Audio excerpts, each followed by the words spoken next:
নওহাটায় ফয়সাল মামার সেই কালাভুনা খেতে আমরাও চলে গেলাম ফাইনালি। অনেক আগে থেকে ভিডিও দেখে বেড়াই যে ফয়সাল মামার এই কালাভুনাটা অনেক বেশি মজা এবং ভাজা মাংসটা।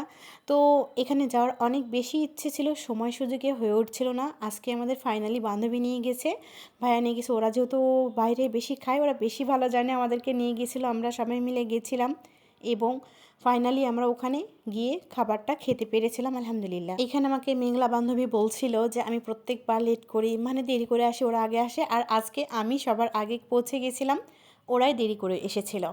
তো আমরা ফাইনালি এখানে পৌঁছে গেলাম। এই যে একদম আজকে হাটের দিন ছিল, আর আমরা একটু বেলা করেই গিয়েছিলাম। হাট সকাল সকাল বসে, তো যেহেতু আমরা একটু দেরি করে গিয়েছি, 3টা বেজেছিল, তো 3টার সময় গিয়েছিলাম, ভিড়টা একটু কমই ছিল।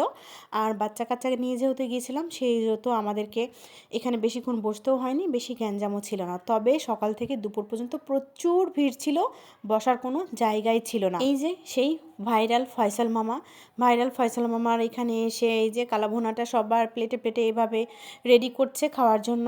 প্রথমে আমরা গিয়েছিলাম সিটি হাটে, সেখানেও কালাভুনা বসে, সেখানে খাওয়ার জন্য।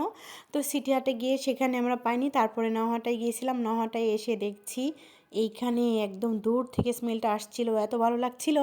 তারপরে ফাইনালি আমরা বসে গেলাম সবাই মিলে খাওয়ার জন্য। এটা হলো আমার বান্ধবীর স্বামী ভাইয়া, উনি আজকে আমাদেরকে খাওয়ালো, তার জন্য অনেক বেশি ধন্যবাদ। এই যে আমাদের প্লেটে খাবারগুলো বাড়া হচ্ছে এবং খাবারগুলো খেলাম, ভালো ছিল, কিন্তু মাংসগুলো একটু শক্ত ছিল, আর একটু যদি নরম হতো তাহলে মাংসগুলো খেতে বেশ ভালোই লাগতো। থালি ভরে গরুর গোস্ত আর ভাত অনেকগুলোই ছিল, একজনের জন্য এতগুলো খাওয়া অসম্ভব। আমাদের জন্য, স্টুডেন্টদের জন্য হয়তো বা ঠিকই আছে। তো আমরা বাচ্চা কাচ্চা নিয়ে গেছিলাম, মানে এত এত বেশি হয়ে গেছিলো খাবারগুলো যে একজন আরেকজনটা খেতে পাচ্ছিলাম না। আর মাংসটা ঝাল ঝাল ছিল, আমার বেশ ভালোই লেগেছে, সবারই ভালো লেগেছে। আর যারা স্পাইসিটা কম পছন্দ করেন তারা না যাওয়াই ভালো, তবে যারা একটু ঝাল ঝাল খায় তাদের জন্য এটা কিন্তু অবশ্যই ভালো। এখানে অনেকেই খেতে আসছে, আর আমার অনেক দিনের ইচ্ছে ছিল আমি এই কালাভুনাটা খেতে যাব।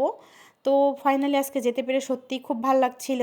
আর এইখানে নওহাটার যে ব্রিজটা, ভিউটা এত বেশি ভালো লাগছিল। আমরা সবাই মিলে বাইরে বসলাম, একটু আড্ডা দিলাম। এই তো লোকেশনটা। খাওয়া দাওয়া শেষে আমরা এই যে অটোতে করে বাড়িতে আসার জন্য প্রস্তুতি নিচ্ছিলাম, গাড়ি খোঁজাখুঁজির জন্য। শেষমেশ আমরা গাড়ি পেয়ে গেলাম, তারপরে সবাই উঠে গেলাম। তো একসাথে আজকে প্রোগ্রামটা করতে পেরে আমাদের অনেক বেশি ভালো লাগছিল।